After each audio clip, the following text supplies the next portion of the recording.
Welcome everyone to this special Tuesday night watch along retro event for Ring of Honor. Noah Foster on the call tonight with the Bang Wrestling JJ Woods. We bring you a simple Tuesday night Ring of Honor show before we bring in the new year. Hello everybody and welcome to this special watch along coverage for Ring of Honor with some of our favorite talents that we will talk about more thoroughly. You know what this is. I am the simple man of the simple brand, the voice of the SRS for a great Hall of Fame professional wrestling. Damn it. My name is Noah Foster. With me tonight for the first time ever in the Ring of Honor commentary booth. The signal was up in the sky apparently. It's the Renegade Wrestling JJ Woods, and thank you all for tuning in, whether live or on demand. Please subscribe, comment, and tell a friend. And if you want to dictate the conversation anytime, super chat or pay by the passions. It is truly as simple as that. JJ, good to see you for the first time ever in the world of honor. How are you?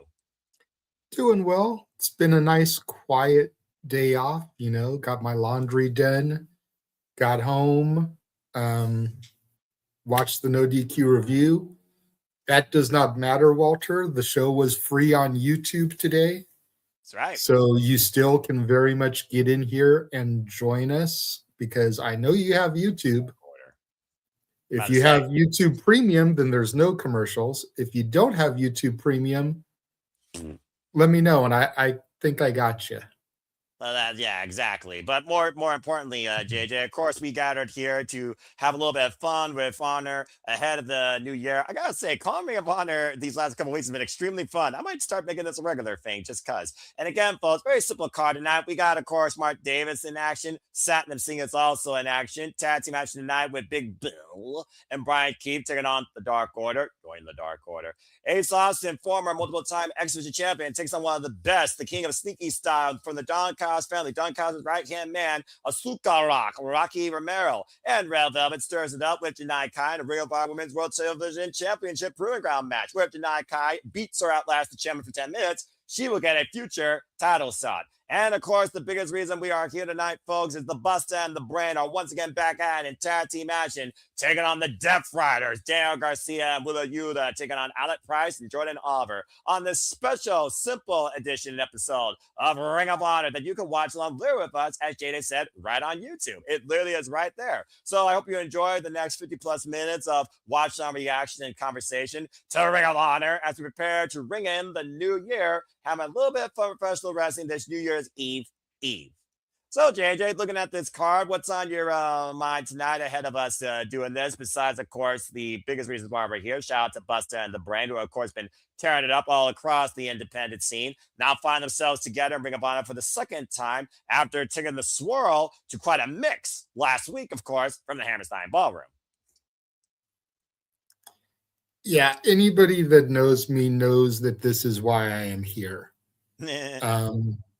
Been a huge supporter of these guys for the better part of the year, ever since they became a team, honestly.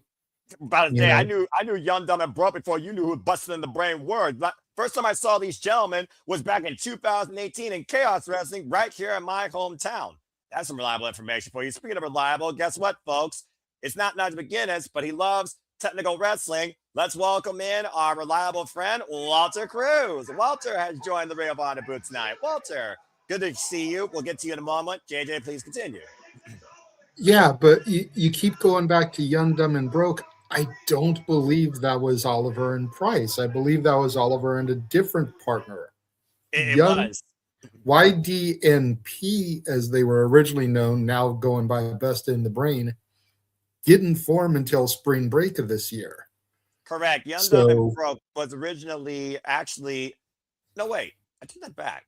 I think Jordan Oliver and Alec Price were Young, Dumb, and Broke also. Let me double check here because I could have sworn. Because if they were originally Young, Dumb, and Broke, then why would they change their name to Young, Dumb, and Price? Oh. Okay. Wait. You do make a point. Yeah, because I'm thinking of Young, Dumb, and Broke, which, again, Jordan Oliver has always been part of. He was Young, Dumb, and insert letter here. You're right. Alex Price, of course, Young, Dumb, and unless the group, because I remember in Chaos Wrestling, it was originally a trio, but they didn't have, no mainstream, attention on the independent scene, even though Jordan Oliver has been wrestling, of course, for the last several years. His first match was all the way back in 2016. But please continue. So it's one of those things. Yeah, the stable is Oliver, Ellis Taylor, Charlie Tiger, Griffin McCoy, Yep. Jay Fire, and Valentina Vasquez. Yeah, Young, Dumb, and Broke was Charlie Tiger, Ellis Taylor, and Jordan Oliver. So I was right. I thought that, Jordan Oliver was always part, but you're right about Alex Price. You're absolutely correct. Continue. So having been riding with these guys, since day one-ish, since y'all were talking about the Usos on the review earlier. Well, it's so good to see them getting their flowers, not even a year into their run as a tag team, and being featured on Ring of Honor television for the second week in a row. They were on the Boxing Day Brawl, taking on the Swirl, one of the worst names for a tag team I've ever heard of in my life.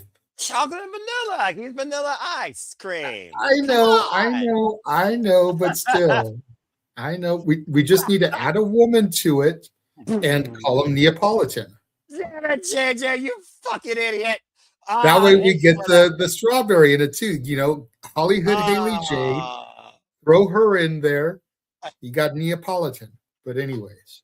I hate how much that would work. Now you just gotta get Candy Frost from freaking UK scene, and because she's got pink hair, she would work. Or Alley Cats have pink hair. And to JJ's point, by the way, folks, Young, Dumb, and Broke was a faction for 4 years. Young, Dumb, and Broke stopped being a thing in 2018. But Jordan Oliver, of course, was Young, Dumb, and Broke before he became Bustah and the Brain. And of course, I would say invested in Young, Dumb, and Price. Continue. So definitely the match that brings me here. I'm still trying to be sold on Daniel Garcia as part of the Death Riders. Really? What makes you say that? Because I'm trying to find the right way to articulate it. Please do, because I'll tell you this, JJ, it kind of makes sense on a number of reasons. Again, Wheeler Yuta, Daniel Garcia have history going all the way back to Independence Day, of course, PWG. Daniel Garcia with the Yuta, they fought over the Ring of Honor Pure Championship. They juggled it against each other. Both had their fallout and their matches with Bryan Danielson. Daniel Garcia with the Yuta, both baptized in combat by Jon Moxley. Daniel Garcia, who literally faced Jon Moxley 4 damn times over, realizing maybe being great isn't good enough, but Jon Moxley pushes me to be better. And so far with you and Daniel Garcia as a tag team Ring of Honor, they're undefeated. I think he means it's just not. It doesn't fit. It needs more convincing, because Death Riders are pretty much like an anti-establishment group, and I don't know. He seems to not be in that mold. That's fair. And Yuta for the longest time was the whipping boy. So now that Daniel Garcia is the new recruit, is he going to be the whipping boy? Does Yuta finally get out of that spot? Does Yuta now get to whip Garcia? Garcia, granted, Garcia's been in these stables, going back to him being with, Daddy Magic and all that stuff, and being under his learning tree, like what I did there. But I don't know. I feel like this came out of nowhere. 1 week he's dancing Danny Garcia, and the next week he's in the Death Riders. And I give the fact that I missed a lot of stuff because I wasn't watching on a weekly basis, but it just feels like it came so far out of left field. That's fair. You know what I mean? Yeah. It's a fair analysis, because we've just been so used to Daniel Garcia's colorful personality, driven to be a better competitor, and now it's not about the fans. It's just about putting in the work every day, harder than others. And Marina Shafir, of course, who is whipping both Wheeler Yuta and Daniel Garcia in shape, let's forget, has been very, very involved in these two men in Ring of Honor as a tag team. And Marina's a whole other can of worms that we can get into at another date and time, because I'm not going to lie, now that this women's tag team division is a thing, I would like for TK to aggressively and I do mean aggressively, pursue Ronda Rousey so Ronda and Marina could be the freaking AEW Women's Tag Champs. You're crazy. Yo, Noah, what did I say the other day? You literally did say that. Think about it. We had Ronda and Shayna in the WWE. Yes. We can get Ronda and Marina here. 3 of the 4 horsewomen would hold tag gold in the respective companies. JJ was at work, so he didn't hear it. But yo, I said the same exact thing the other why day. do you two share a damn brain and you're not literally living together at this point? It's like ESP. It's like yeah. That being said, Ronda Rousey did show up one time when they were in California, and she teamed with Marina Shafir to take on Athena and Billy Starks, and they won. So you know what? I won't say never is never. But I do believe right now the mega problems is still a more realistic tag team since Penelope Ford is out on injury. But you know what happens when Penelope comes back? Then I will buy furthermore into that possible tag team aspect. But that being said, again, folks, we're proprietors, we're consumers of all things wrestling. So without further ado, I'd say a simple man endorsed and approved. Gentlemen, are you ready for a little bit of fun with some honor? We have more matches to talk about. Jesus, we only talked about the Bustah in the Brain match. Can we talk about the woman who I don't want to meet in a lit alley, let alone a dark alley? Okay, fair enough. Can we talk about Janai Kai for a minute? Because okay, fine. For as much as we rant and rave on this channel about our own La Princesa, Tiffany Nieves, yes, as much as certain people on this channel drool over the Crush, as much as we have sung the praises of the center of attention, Brittany Brooks, this year, Janai Kai is another one of bitches that has definitely made me sit up and take notice. I'm about to say, but when I saw her on this card too, Contra, I'm like, dude, okay. Like the only shit that I'm really not whatever about is the fucking Big Bill and Bryan Keith match.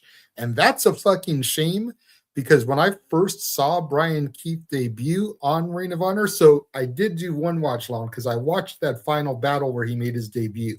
Okay, in fair that enough. scramble match. Okay. But from that moment, I've been with Bryan Keith. They have so buried this bastard ever since then. Buried. The learning tree did not help him grow whatever. If anything, they chopped him off at the roots. I mean, he is a bad apple, so he fell from the tree, to be fair, but continue. But going back to Janai Kai. Yes. I think that she can last the 10 minutes. Again, background, of course, in Muay Thai kickboxing. We've seen her in Bloodsport, former MLW Women's World Featherweight Champion, and of course, member of Conrad, also former Ladies Night Out champion. Definitely participant in Lodestone, the first ever seminar that Bailey just ran as well. Yeah, about to say, you could put that name, you could put that little factoid out there with so many people across this independent wrestling scene, including that limited to Sapphire Reed, of course, that I know primarily out of Pro Wrestling Eve. And she does have a little bit less experience than Red Velvet. So this will be a unique first time ever matchup. I don't think, of course, it's her first time involved in Ring of Honor, but actually Red Velvet faced Janai Kai in the genesis of her career during AEW Dark Elevation Day. So this match is a follow-up from 3 years ago. I am almost willing to bet everything I have in my bank account, which isn't much, that this appearance that we're about to call is a direct result of Lodestone. Because who runs Lodestone? Who's that person's best friend? And what's their status in AEW? ... And for those of y'all out there watching who can't connect the dots, Bailey, Mercedes. Enough said, I'm willing to bet this is a direct result of that seminar. Fair shout. Especially since Red Velvet just took that title off of who? That's right, Mercedes. Yep. And JJ might get the circle of life. No, non-copyright. Yep, thank you, JJ. I was also going to say, and you still got one last chance to get a gift for the end of the year if Willow Nightingale takes TBS Championship out Mercedes Benz tomorrow night on Please. AEW Dynamite New Year's Smash. Please, God, let that shit happen. All will be right in the world. It'll be like I just woke up from a bad fever dream. Dude, I'm gonna go nuts if that happens. But turns to Janai Kai, I got familiar with her from Bloodsport, so that's why I feel mentioned like that. Bloodsport and MLW. I feel like she can kick down a coconut tree. Like, I swear to God, like, the way this girl kicks is crazy. I need Janai Kai versus Speedball Mike Bailey or Janai Kai versus Marina Shafir at some point. But that being said, Red Velvet also knows how to kick. Just came back from injury. Let's hope Janai Kai doesn't send her off with concussions. Well, if Red Velvet's able to duck, she might hear with the final slice, and it might be Chef's kiss from Red Velvet to make sure she doesn't get a chance at the championship. 10 minutes is not as short as we think. I'm just saying. And then Ace Austin and Rocky Romero. Asuka Rock. Dude, this match I'm looking forward to as much as the other two. This is their second ever. I've been following Rocky since he was a Havana Pitbull. That's why I knew that you were going to bring that up. And of course, I followed Ace Austin during his times in Wrestling Revolver and TNA, former multiple-time SWG champion. In fact, they had their last one-on-one encounter over the X Division Championship back in 2022. Ace Austin won that night. That was a banger, close to 12 minutes. This is their second ever one-on-one encounter. But as we talked about, JJ, Rocky Romero exceeds the years of experience when it comes to a lifetime in this business. Of course, former champion out of ZCW, MLW, IWGP, DDT, you name it. World-renowned, respected, one of the best in the business for junior heavyweights. Of course, the king of sneaky style, trained by a who's who, including Togi Makabe, Antonio Inoki, and Bill Anderson. But Ace Austin, again, he was once called the number one for a reason. People were putting him up there to be the next AJ Styles. How phenomenal this young athlete is. Only 10 years involved in the business, trained out of, here's a familiar place for you, ZCW Academy and OVE's Sammy Callahan and Dave and Jake Chris. Of course, Ace Austin has had a pretty fun run, I would think, so far in AEW. And again, like I said, former Revolver champion. But what I like about this match is the dynamic of technique and speed that we are going to see. This is going to be very fun. Yeah, and again, I know Jordan had been dabbling in the waters of Ring of Honor going back to earlier this year.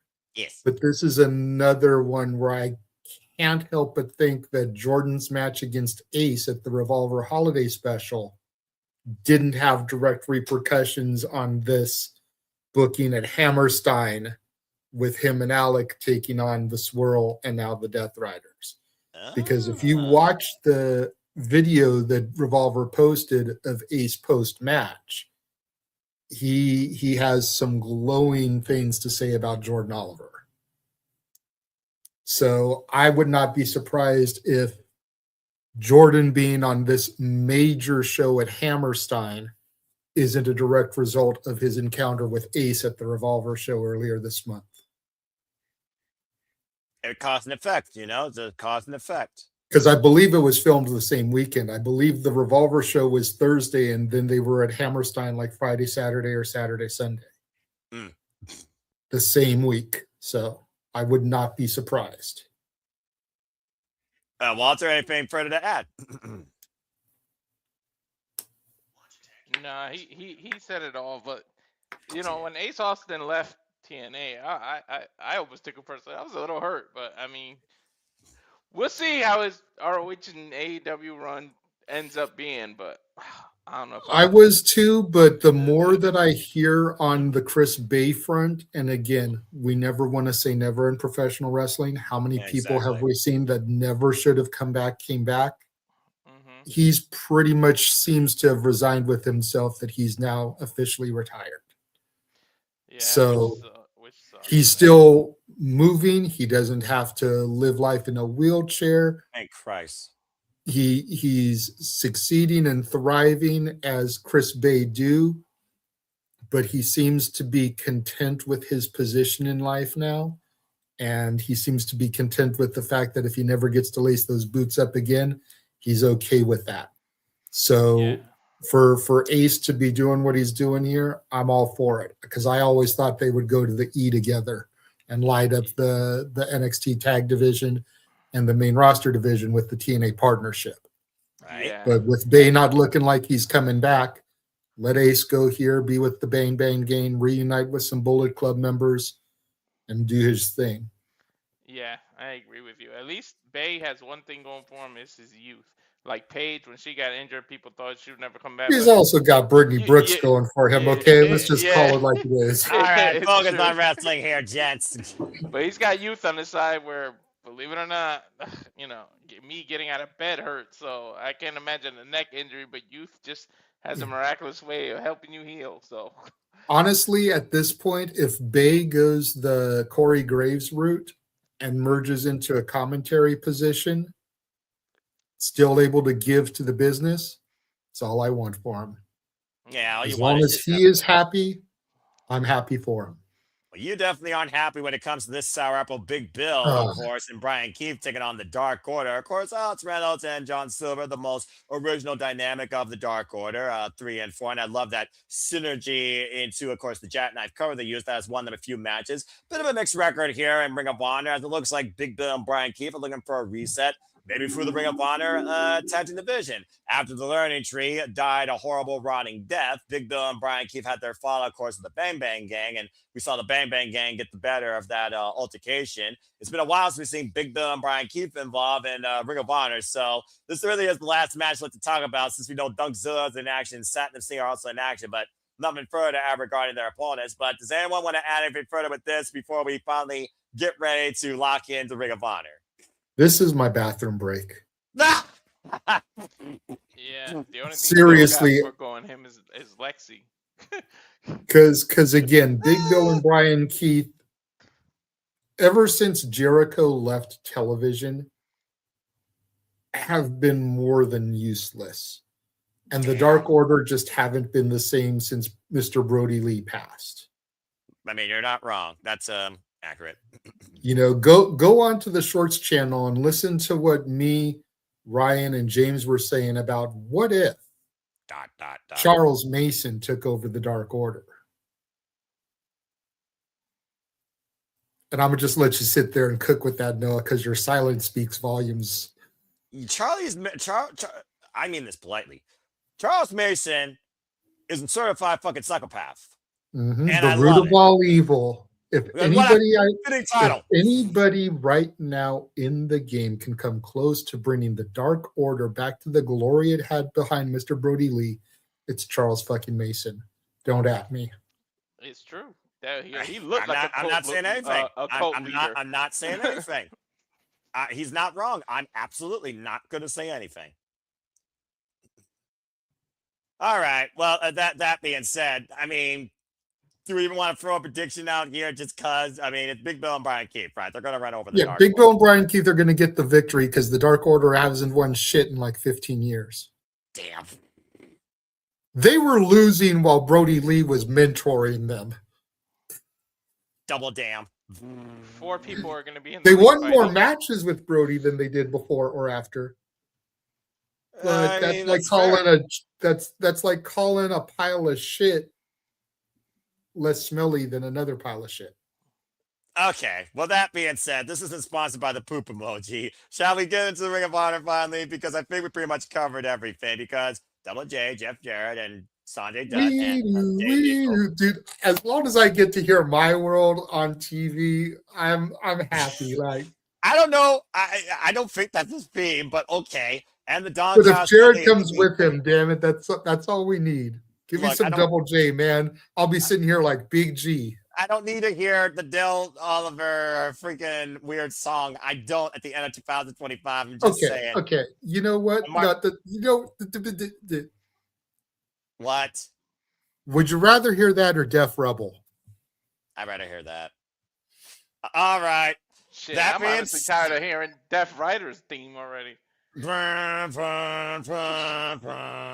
that being said, Mark Davis, the heavy of the Don Cost family, Doug Silver's been running roughshod as we've seen, especially during Casino Gauntlet matches and multi-tag team warfare. We'll see this man bring destruction in singles action tonight as we wonder again what the future holds for want to have what used to be Aussie Open. In fact, we're going to wonder what the future holds in general, I think, for the Don Callis family after the screwing that was done on Saturday. Still a fucking phenomenal pay-per-view. But again, folks, that's all for this simple session of Ring of Honor. So if you want to engage with us, set up your YouTube feed right now along with us. Go to Ring of Honor Wrestling on YouTube. You will find the Ring of Honor TV special Tuesday episode for December 3rd, 2025 right there, already pre-recorded for the next 49.56. And we are ready, I think, to dive right into the action. So, JJ, Walter, and simply predicting, super reliable and honorable watch-along wrestling community.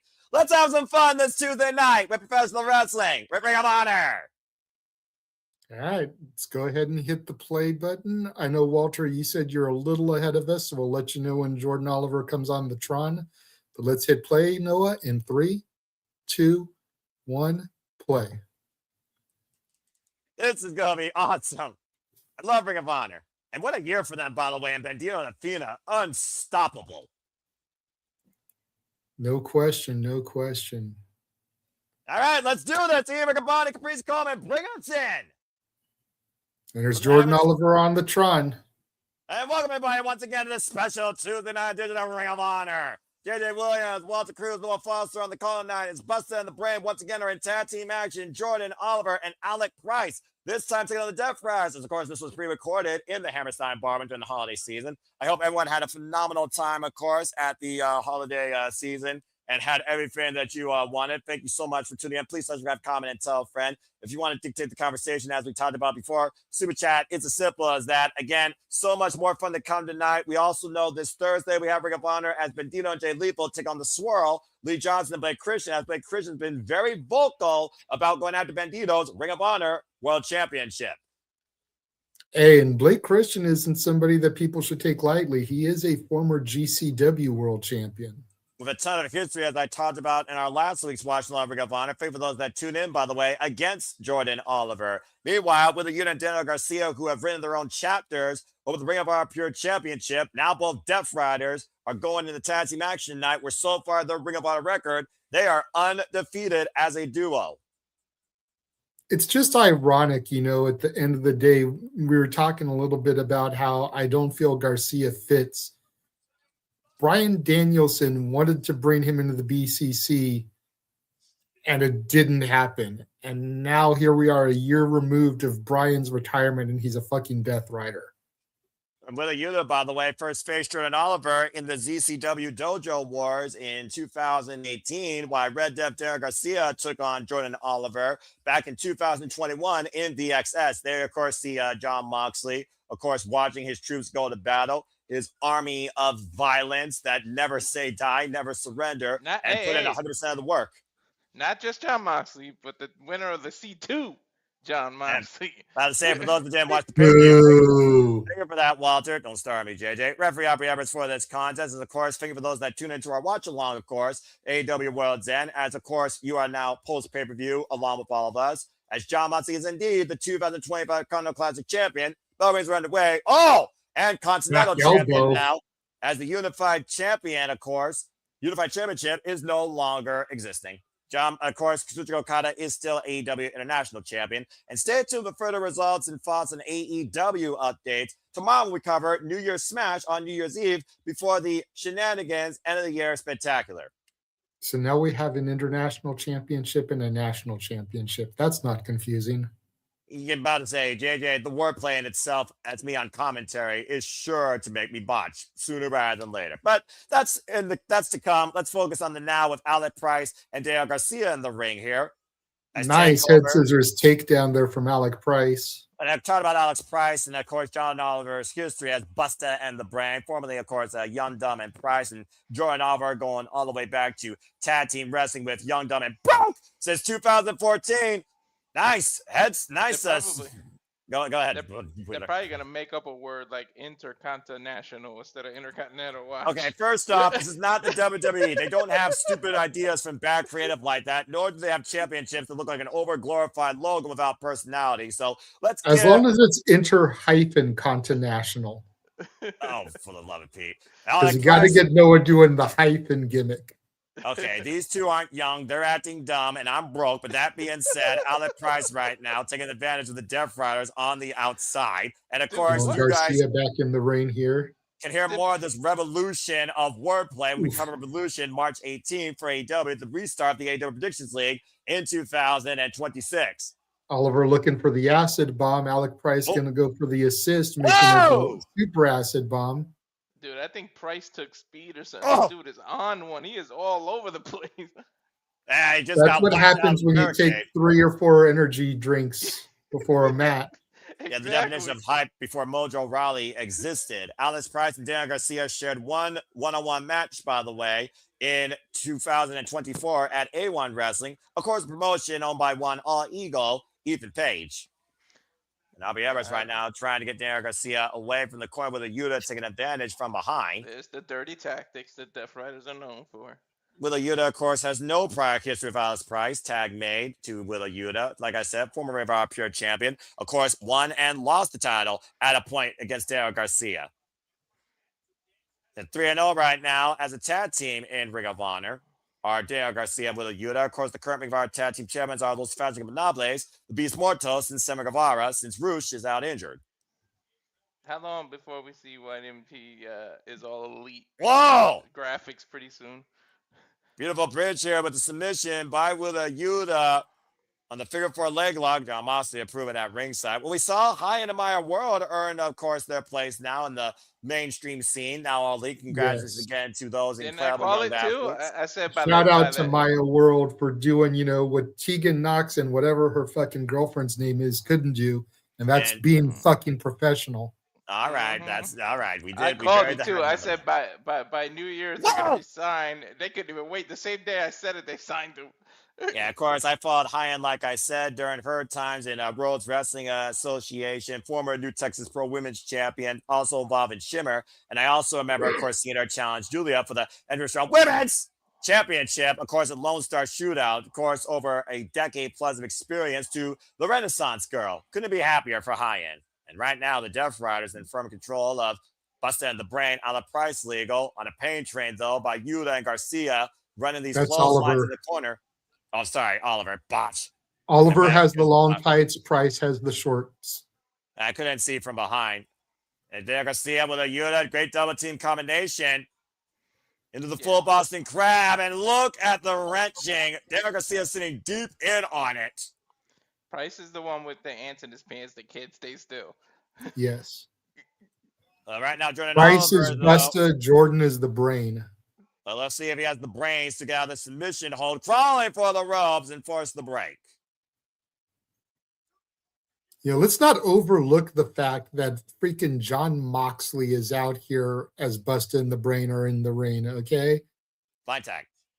I'm about to say, yeah, we're talking about John Moxley again, who literally wants this place to be around by wrestlers, for generations. Of course, he's been doing it in its own violent way. And formerly part of CCW. Tag. History made, of course, I'm sure, with Jordan Oliver and of course, Alec Price can definitely come into play here with John Moxley watching on from ringside. You might see one of these two men take on John Moxley at some point for the Continental Championship. But right now, Alex Price, I'm here for it. finding up the Death Riders 2-on-1. Jordan Oliver neutralized for now, just lining up the chests of Yuta and Garcia. Just throwing everything here. So far, the Death Riders have been able to block this offense. Irish whip, there's somebody to the band off the top rope. Moonsault. Beautiful moonsault. Lands on his Caught. feet. Oh, God. Double team flapjack, and then the double team ground and pound here from the Death Riders. It landed on his Do your job, Aubrey. Get him off him. Well, we know again the leniency with the tag team wrestling. Here's the Death Riders are double teaming right now. The Bustah. Uh-oh. Oh, but Psycho knee flat. Freaking flatliner. And Garcia driving Price down with lots of leg sweep. Inside leg hook, too. And that's it. Damn, that was fast. Well, Alex Price got velocity, went from 100 to 0 real quick. It's about 8 minutes. Not bad. Not Yeah, bad of for a course. YouTube TV match. Yeah, about to say, considering they probably have matches as long as not shorter at times on the independent scene and YouTube, still a great showing here once again, the Hammerstein Ballroom. It's only going to be Conditioning an hour, is definitely not an issue for YDNP. They're used to going 20 plus minutes. don't surprise me in the slightest, especially for how young they are. And I'm sure Dunkzilla, with how heavy of a hitter he is, can probably go just the distance. As of course, last time we saw Mark Davis in action was against Evil Uno, taking his head off and leaving him in the UK for all we know. As right now, Dunkzilla is on a strong singles run. Here it comes. That Titantron. Yeah, exactly. That big ass head fills up the whole screen. And that scar. How can anyone like that face? I'm just saying, even on a Titantron screen. It's a face only a mother could love. You wonder if the mother questions it. Damn. Sorry, did I say that out loud? Anyway, of course, like I said, Mark Davis, formerly part of Aussie Open. I'm surprised since both members are in the Don Callis family, they haven't got Aussie Open back together again. Like, I get the run Fletcher's been on as a singles, but you would think that they would try to bring all the gold possible to the Callis family. And shout out to Matt Mako, the adversary here for Mark Davis. Trained out of the Wrestle Factory, of course, led by one Chuck Taylor, Fresh Squeeze Orange Cassidy, Drew Gulak, and Mike Quackenbush, amongst others, as well as the Worldwide Wrestling Dojo. Of course, right now, lead trainer there, Ring of Honor Dojo alumni, Cheeseburger. You've seen Matt Mako in Bloodsport a few times, as well as a couple of spot shows for GCW and JCW. That's Jersey Championship Wrestling, not the Juggalo version. Previously coming off the Jersey J Cup, to your point, losing to Ryan Clancy. And Mark Davis looking to continue his singles ways. Hey, that's fancy Ryan Clancy to you. Well, excuse me. That being said. And me and James, you got to Google this guy and look at some of his video footage. Me and James said that if ever there needed to be a replacement for the Vaudevillains, it should be fancy Ryan Clancy, just off of his entrance alone. Fair enough. PK kicks to the arm right now as Matt Malcolm is trying to take advantage here. Previously involved in Pure Rules matches against the likes of Technical Beast Josh Woods and Katsura Shibata, trying to overcome the power of Mark Davis. Drops all his way with the senton. Matt looks like a shorter version of Adam Pearce. He resembles him a lot.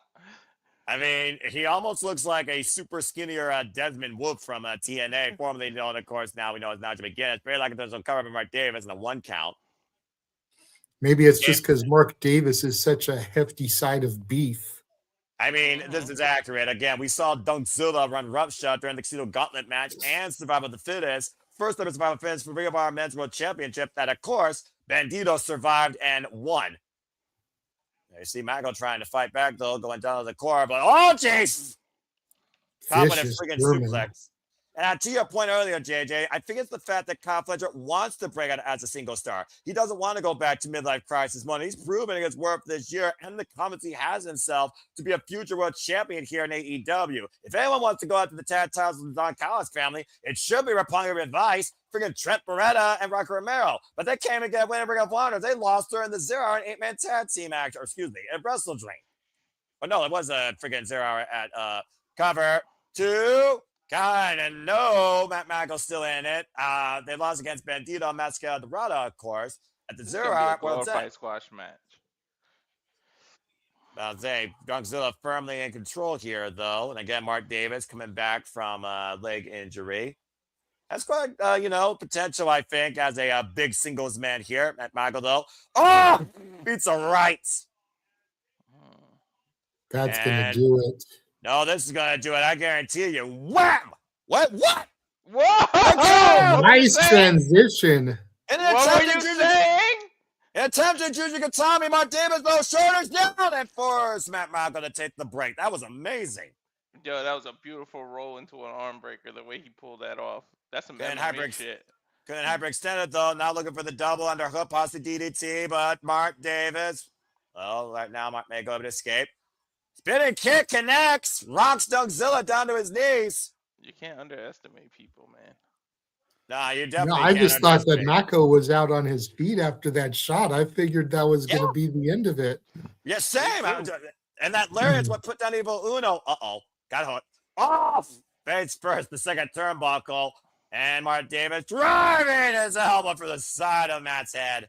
I thought Davis was fitting to hit him with like a clothesline from hell before he got reversed. That's exactly what he was looking for. And again, Matt Michael scouted it. Now dragging him back towards center. You would figure that Mark Davis might figure it. So, oh, wait a minute. Give him his elbow. Dude, look at the Punch him. transactions. You can't count people, dude. Again, though, you see Mark Davis able to create leverage, turn it over, now looking for his own submission for a naked choke. Sleeper hold applied. Bro, jiu-jitsu's a motherfucker. Yeah, you're not wrong there. And I was saying, quite a situation here for Matt Michael that might be on his feet. Remember Stephon Smith for this contest. I mean, to your point, Matt Michael does have a background in mixed martial arts. Davis trying to set him up possibly for that lariat, rebounding him, and wow, wipe him out! Dude's so hefty that the bounce off the ropes made Mark turn around. That's it. That's it. He literally rebounded him, to your point, Walter, in position for that lariat. Hefty. And winning ways continue for Mark Davis here and Ring of Honor. But still, great belt prop by Matt Michael, able to out-scout the power of Mark Davis for a couple of times. As, of course, we look towards the Ring of Honor's future, and, of course, something that has continued to be forever, the Ring of Honor Women's World Champion, Athena, and her most loyal minions, Billy Starks Diamante, after overcoming Persephone, of course, at Ring of Honor Final Battle, but Billy Starks blew it against the Virtuosa. Deonna Purrazzo, as Deonna Purrazzo makes his, becoming the first ever Ring of Honor Pure Champion. Billy Starks and Athena and Diamante were upset about that, as the Virtuosa, Class 1 of Ring of Honor, Women of Ours Division, might I add, brought forth a friend from the past and that class in Madison Rayne. As Madison Rayne says that she doesn't know how much she has left, but she does still have a couple of rounds left, particularly for Athena, Billy Starks, and Diamante. We've already seen these four clash in tag team action, and they're going to run it back this Thursday on Ring of Honor, as once again, Deonna Purrazzo, master Fujiwara armbar, made Billy Starks tap out.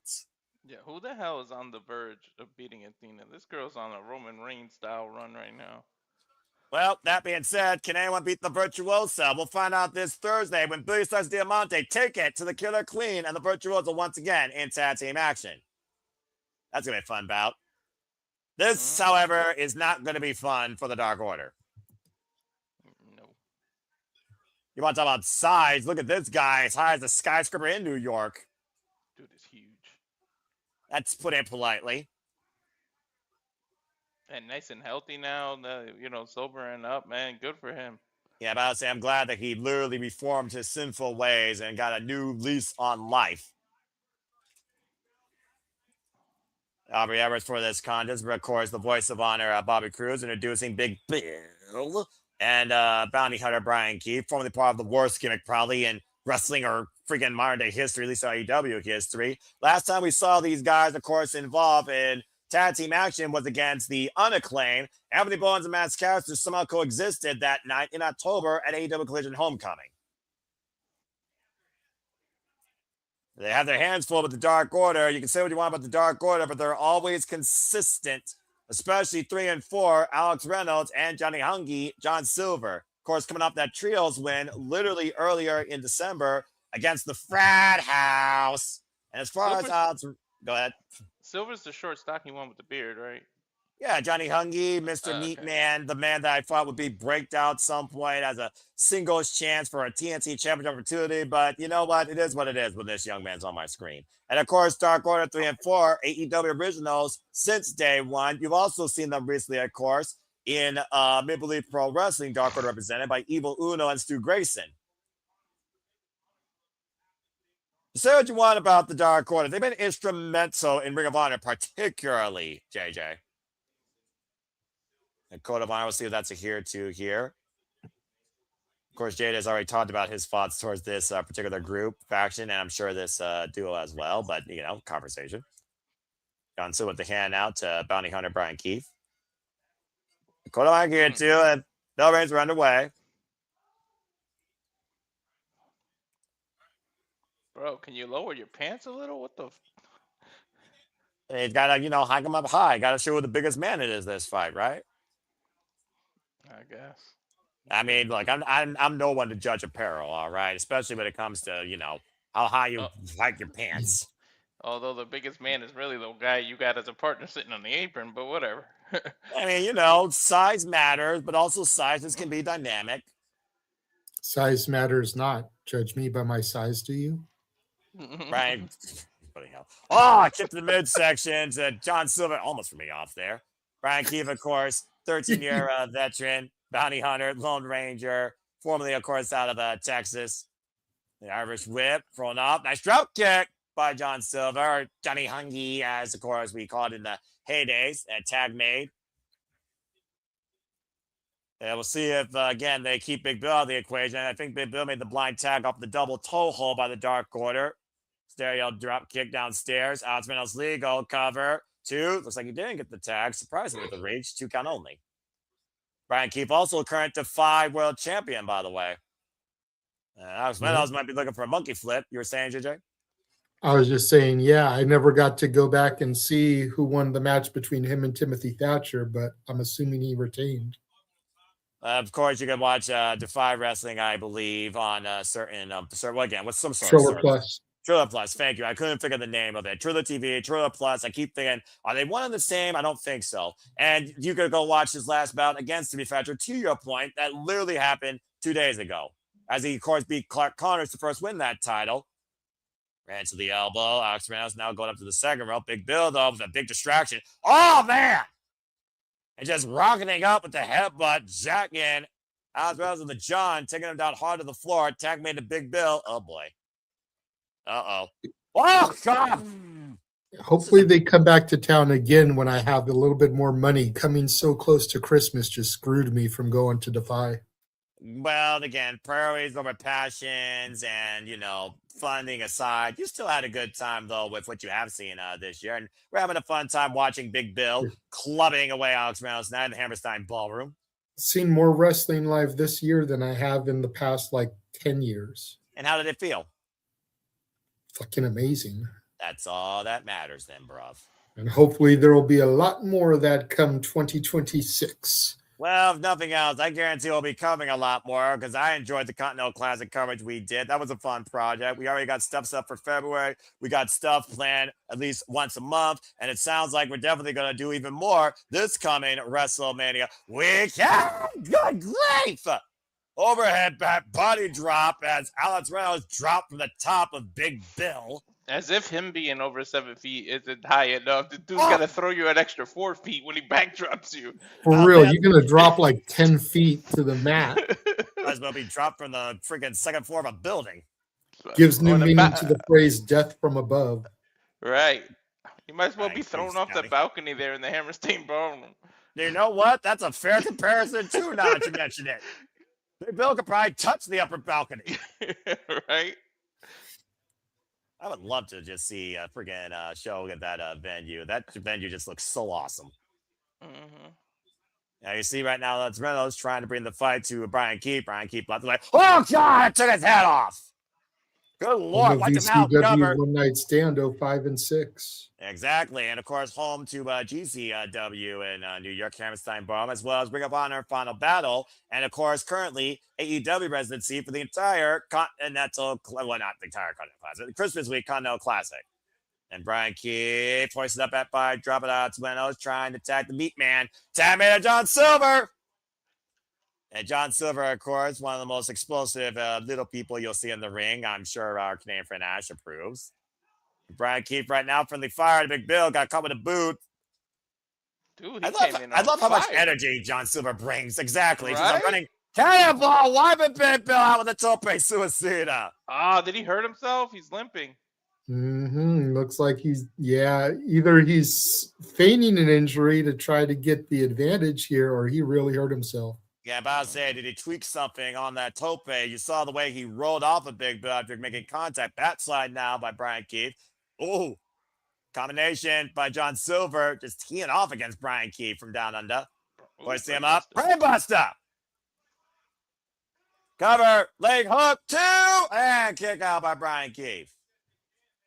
So the kind of night, Ace Austin takes on Asuka Rock, the right-hand man of Don Kyle's fan, Romero, and Satnam Singh, the biggest man right now on your screen, also in action, along with Red Velvet versus Janai Kai, Ring of Honor Women's World TV Championship Proving Crown bout.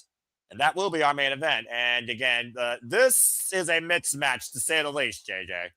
Mm-hmm.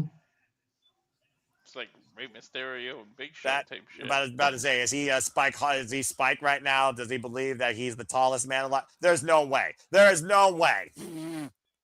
You mad that he lifted up Big Bill? Oh, yeah, man, chop him down the sides. Heel of the boot, catching the back of Big Bill's head, bracelet with the second rope, and right now, Johnny Hungee. What are you kidding me? Yo, he has. Oh, yeah, but you only hold him for so long. Boot, big boot.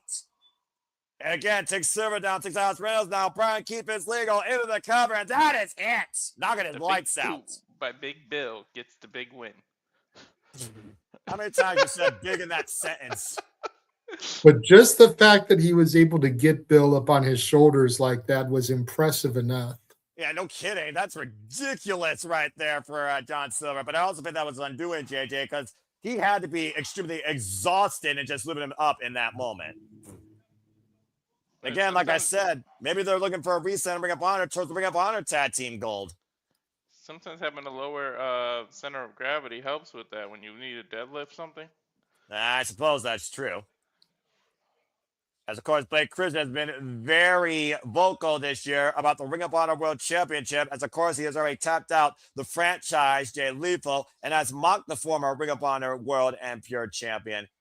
Jay Lethal dishonored by a young man who he thinks has so much of a bright future, who at one point he wanted to lead and guide him. Mm-hmm. The vanilla baby. Yeah, last year, the Survivor of the Fittest, of course, he challenged for the Ring of Honor World Television Championship. And this year at Final Battle, he came very close to trying to claim the Ring of Honor World Championship till Bandito rolled him up. Yep. But you know who Christian kind of looks like a little bit to me in the face? Who? Sam? I don't know if you're going to be able to unsee it now once I say this. Go for it. Austin Theory.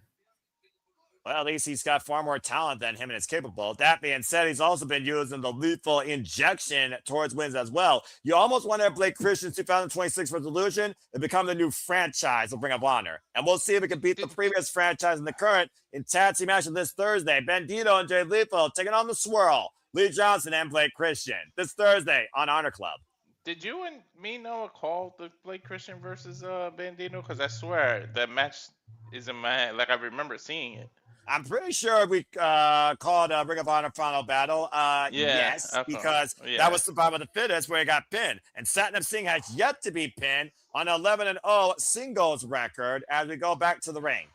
That was the free month Tony gave me. Exactly. Mm-hmm.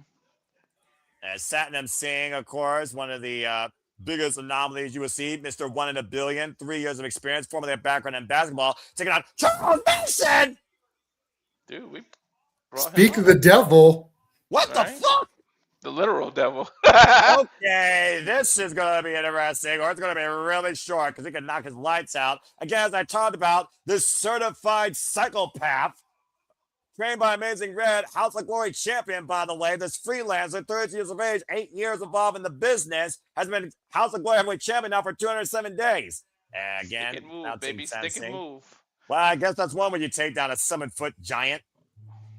With wins over Mustafa Ali, Cedar Alexander, Desmond Xavier, man like Doris, and of course, Carlito, and Zilla Fatu.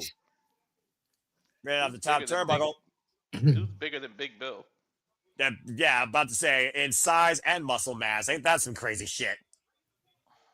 Poor Charles Mason having to make this dude look good. Everyone's got to do the work, JJ. You know that as well as I do. Although at some point, I want to see Charles Mason challenge Bandito for the Ring of Honor World Championship. Okay, but this is like freaking Kurt Angle having to make the Great Khali look like $1 million. Wow! Shit, and Mason getting freaking capable of that, though. Amazing getting freaking flyer miles. That goes to a testament of how valuable and flexible you are to this business. Knife edge chop, and Mason might realize it's going to take more to take Satnam Singh down. Satnam Singh, oh man, just crushing him. Cover. Whoa, only went for the 1 count.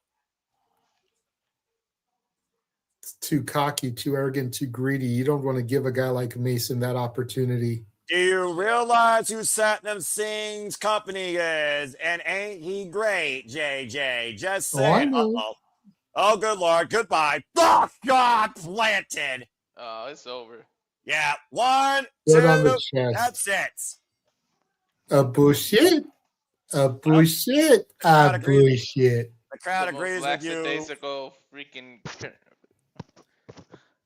But I say the crowd agrees with you firmly that Satnam Singh is anything but a welcome surprise in New York City. Well, Poor Charles Mason. hey, sometimes you got a job outside your own company. No, I get that. But again, man, you look at the year this kid has had, and you mentioned, some of his hog defenses.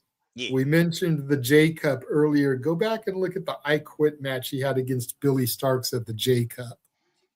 Jesus Christ. And then to see him go out like that just pains you for real. Grind your gears, huh?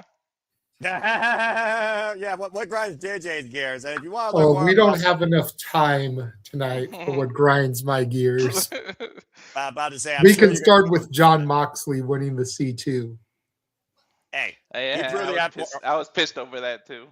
I'm not. He proved I literally sat here with you, Noah, talking about how they could shit the bed with the C2. Now, what was my main thing? Having John Moxley or Okada win the tournament, and they were the fucking finals. One of them was guaranteed to win the goddamn tournament. And guess what, JJ? Once again, your booking was your own downfall in your greatest fear as reverse psychology bit you in the ass. I still think they're fucking watching us, dude. And the whole reason they booked it that way was because they were like, well, if it's going to piss him off, let's do it. He's not a true sicko anyways. Mm-hmm. It looks like Romero had a bit of thoughts towards Ace Austin. Picking up what they left off in TNA. This is going to be fun. Hey, I don't mind short cards, especially when it's just a fun time to watch professional wrestling. No, I said show your cards because I knew he was going to throw the cards at him. Well, I'm sure he will have an ace up his sleeve as he takes on the right-hand man of the Don Callis family, Rocky Romero. And, of course, being booed out of the building because if you're associated with Don Callis, yeah, enough said. But again, JJ, you talked about before how far Rocky Romero actually goes back to you, and I talked about earlier how much Rocky Romero has been a pioneer of junior heavyweight wrestling. Yeah, goes hand in hand, man. I remember seeing him back in 04-05 with Ricky Reyes. Again, you've named the promotion he's been involved in at CMLL, ENF, ROH, AEW, DDT, NJPW, MLW. UPW, PWG. Yep. I was about to say, we could be here all night as he's been pretty much involved in championship accolades since 1999. As Ace Austin looks to climb to the top of the game, currently 1-0 in Ring of Honor, part of the Bang Bang Gang. Of course, we saw Ace Austin in singles action during the 0 hour at Final Battle with a great singles win over Lee Johnson. Still known as the Ineligible One, but once compared to the phenomenal AJ Styles, this former, as I said earlier, 3-time TNA Tag Team Champion alongside Chris Bey's ABC and former 3-time Impact X Division Champion and Revolver World Champion. Got a lot of respect for Ace Austin. And so does my best friend Paul from church. Code of Honor, we'll see if it's adhered to, though, by referee Stefan Smith. About to say, though, again, we talked about before, it's not the first ever one-on-one encounter, but they are 3 years apart from their first and only ever other encounter as the bell rings were underway. You think about, again, what you've done with me lately is the tail of the tape here. Ace Austin, who has been, of course, consistently in action, while Rocky Romero has not been as active in ring as Ace Austin. Right now, his front face lock applied up against the ropes. Last time we saw Rocky Romero in singles action on Ring of Honor was literally against Michael Oku, reigning and defending Rep Pro Undisputed British Heavyweight Champion. And Rocky tapped out to the master of the half crab. Back elbow strike. Loves doing the Eddie Guerrero move. Well, again, he is the king of sneaky style. Let's not forget, Cazador, Andre takeover by Ace Austin. Drop kick! Whoa. Beautiful. That's the thing. You see Ace Austin in action. You admire what this young athlete brings to the ring, whether or not he is alongside Chris Bay, which the best, of course, to Chris Bay always is recovery. Rocky trapped him in the ropes. Takes Ace Austin to the outside. And of course, we talked about before Rocky Romero and of course Trent Beretta representing Roppongi Revice in the Don Callis family. But everywhere you go, people know the name Rocky Romero. That goes back to how deep a connection Rocky Romero has on this business. Let's not forget, he was a major part of the CMLL, NJPW, AEW alliance. Not to mention, basically kind of like breaking down barriers between the AAA and CMLL bad blood of the past. Kip up, Ace Austin, handstand escape, and swing and miss by Rocky Romero. PK! I love that combination. And Rocky Romero might not even remember what he got for Christmas this year after that kick. He may not remember the rest of this batch. And right now, calling for a timeout. There are no timeouts in wrestling. Oh, knife edge chop. Wrong sport. About to say. Ace Austin keeping the space close to Rocky Romero. Now scouting him possibly for that tornado kick. But Rocky picking the ankle. Great counter there by Rocky. The experience factor coming in there. Oh! Shotgun drop kick there. Basement drop kick applied. And again, talking about the experience level. And Rocky showing off. Rocky Romero, 43 years of age, 28 years involved in the game. To JJ's point, the experience that Rocky Romero has exceeds Ace Austin's lifespan. Let's put that in perspective, folks. Right. Knife edge chop there. The tail of the tape, though, not much different, though, when you look at just the man on the outside. Rocky Romero, 5'7", 172 pounds. Ace Austin, 5'8", 174 pounds. You almost feel that Rocky Romero might be looking at a younger version at one point of himself in Ace Austin. Rocky's got way more experience, though. And of course, we talk about experience, though. Blake Christian and Lee Johnson have gotten better of Jay Lethal, who arguably has been the face of Ring of Honor. The Irish whip, reversal Irish whip. Ace Austin off the ropes, catches an elbow by Rocky. He's one of the more underrated people in professional wrestling in general. I don't think Jay Lethal gets the appreciation that he should. Oh, I completely agree. Literally was the lifeblood of this company when it was on life support. The Irish whip. And Rocky Romero looking for those clothes to go, how long, JJ? I think you know. Forever. I think the problem with Jay Lethal is too many people think of Jay Lethal and they think of black machismo. They think of comedy. They don't think about his actual ability. Well, when you consider TNA, when he was a Ric Flair cosplayer, that's all he was known as for a duration. And then he went to Ring of Honor and was one of the longest Ring of Honor world champions. Not to mention Ring of Honor pure and tag team champions alongside the Foundation, Jonathan Gresham, disciplined and baptized by Samoa Joe in his Genesis. Right, he got pigeonholed, much like R-Truth. Look, R-Truth was an NWA World Heavyweight Champion, and then became two-time a person. Yeah, I'm about to say two-time. Let's get the stats right there. But great point, Walter. Click, click, boom by Ace Austin. Takes Rocky Romero down off that inside Russian leg sweep. Follow up again with the clothesline. Again, closing distance. Just teeing off against Rocky here. Where's the 5 count? He's in the ropes. Here's the fun, Rick Smith. Boom, is he going to get a Choco Chunk cookie too? All right. JJ, I had to call Boom and Doom last week. Don't make me relive that. Inzaguri. And that was one of the longer matches of the night. Where's the ice cream truck when you need it? I don't know, but I got vanilla ice cream downstairs, and it is staying cold while the action is red hot here in Ring of Honor. Take over! Beautiful Tiara's out of the corner. Cover, Laker 2. Oh! Bro, every time I see Ace Austin, he does something that I've never seen before.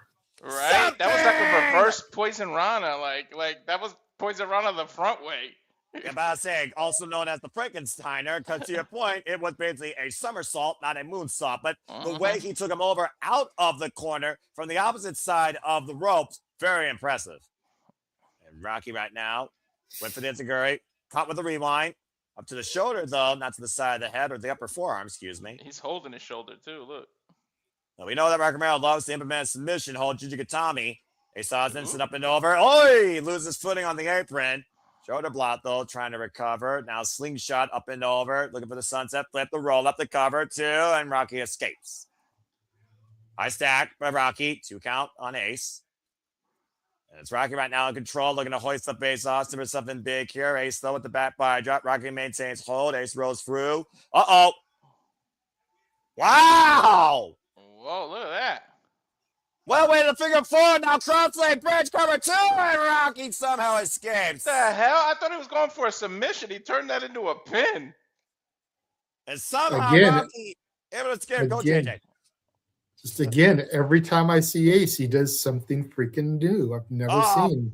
Yeah, and there goes the referee. And that's something I've seen 100 times, a rough bump. Yeah, but Rocky Romero doesn't normally do that. And Rocky's going to steal that kill with the running side spread cover 2. Not like this. Oh, Ace gets the shoulder up. I've never seen a referee recover so fast. Usually a flick to their nose knocks them out for a half hour in these matches. Right? to be fair, Rocky Romero is a small man. That is a small impact. Again, for Ace Austin, though, able to escape out of that move.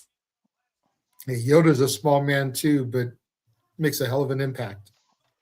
Fair enough. And right now, up on the shoulder.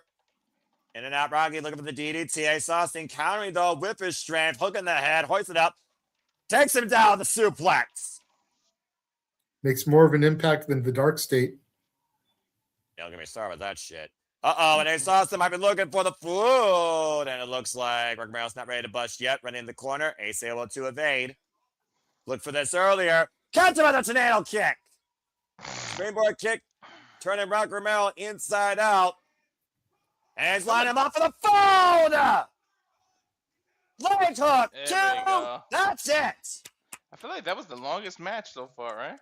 So far it was. And very competitive bout, too. Against one of the best, as Ace Austin makes it 2-0 against Rocky Romero in their respective careers. First time, though, in Ring of Honor. And I believe all that's left is our women's match for the evening. You will be correct, good sir. Ace Austin, though, in fine form here. And you got to wonder what awaits this young man 2026. Looking back at Final Battle, talking about that woman in question, Red Velvet showing a furious side I've never seen before in my life, taking it to the CEO in her rematch she conversation out after saying they beat her on Collision for the Ring of Honor Women's World Television Championship. It was brutal. It was competitive. And at the end of it, we saw the Monet statement applied, and Red Velvet was on the verge of tapping out, but she countered thanks to a roll-up, and Red Velvet shocked the world and took the first time from Mercedes Monet's portfolio. Still don't see what the point of her losing the title was, just to get it right back.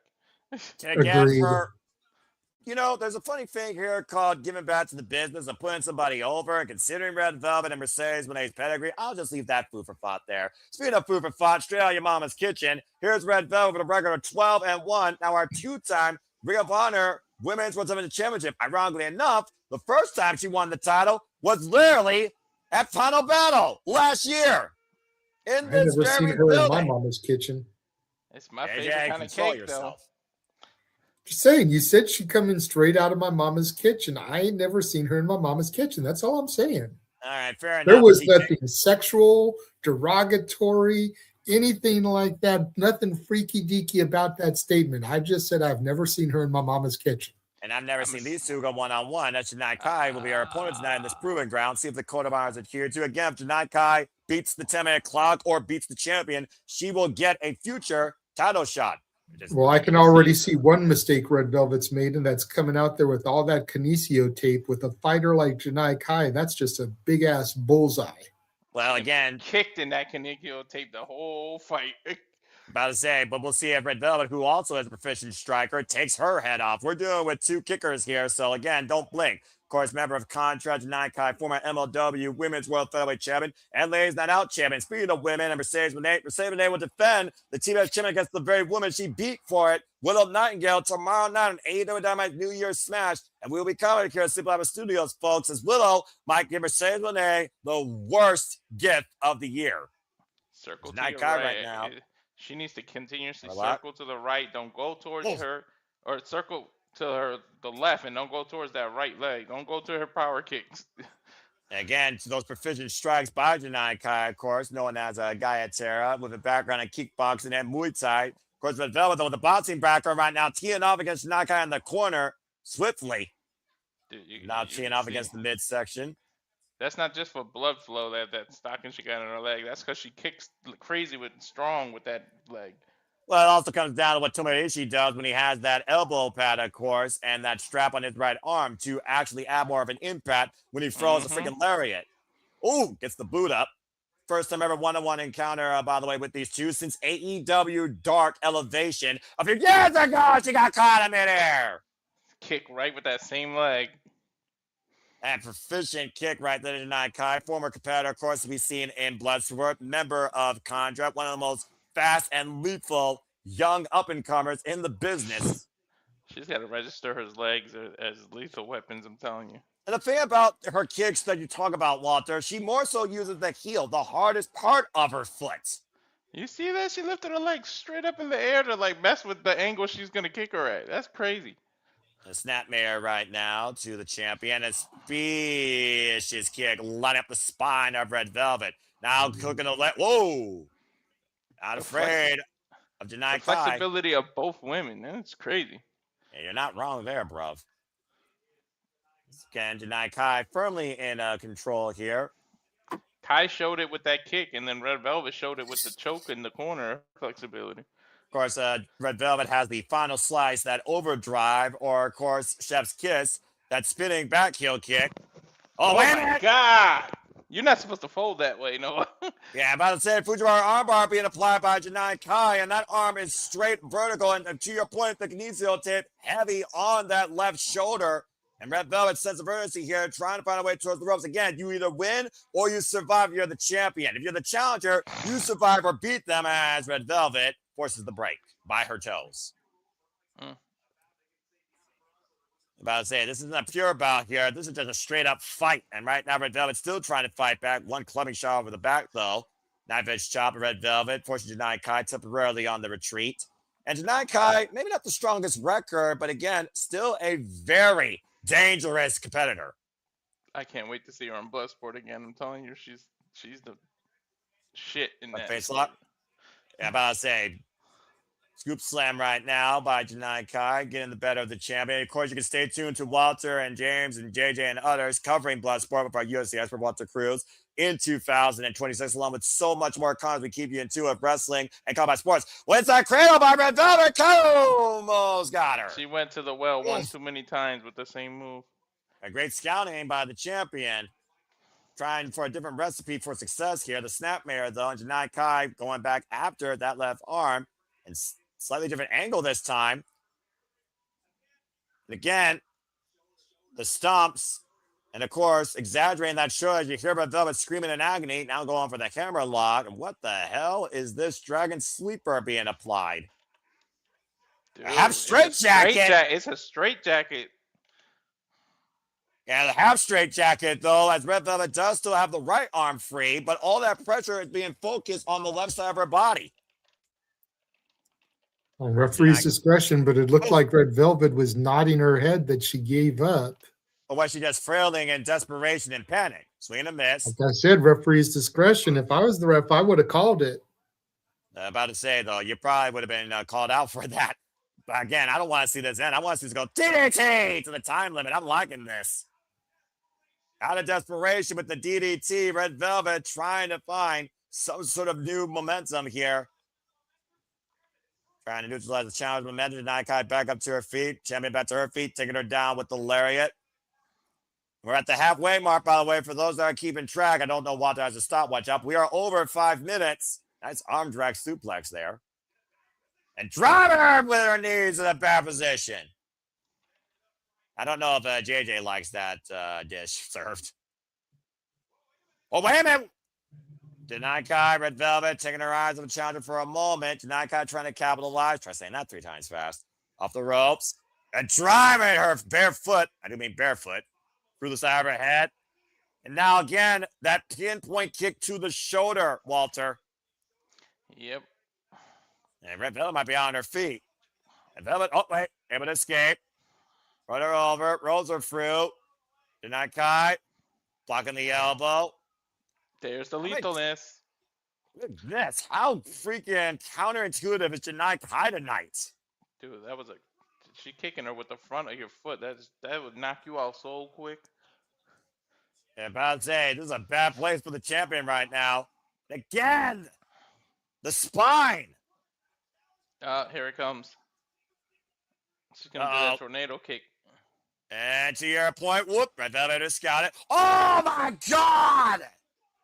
Cover two! She knocked her the fuck out! With a slap? That slap caught her flush!